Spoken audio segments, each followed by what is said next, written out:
रावण खड़ा है विद्युत जीव के सामने। विद्युत जीव ने कहा कहिए। तो रावण ने कहा मेरे से पराजय स्वीकार कर ले। तो विद्युत जीव ने कहा साला तू है मेरा, मैं थोड़ी हूं तेरा।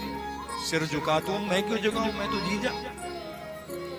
तो रावण ने कहा अगर पराजय नहीं तो फिर युद्ध कर। दोनों में युद्ध हुआ और रावण के हाथों से विद्युत जीव मर गए।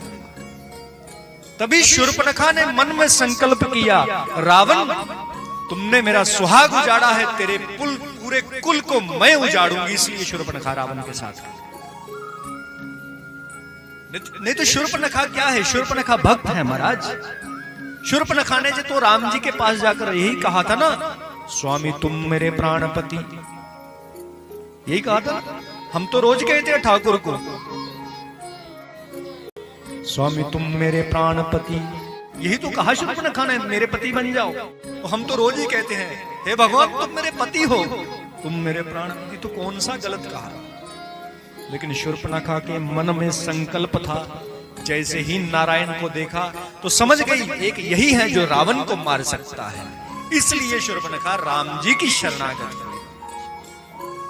और कहीं कहीं तो ऐसा लिखा है कि शूर्पणखा ही कुब्जा बनी थी भगवान कृष्ण के समय, जिसको कुबड़ था।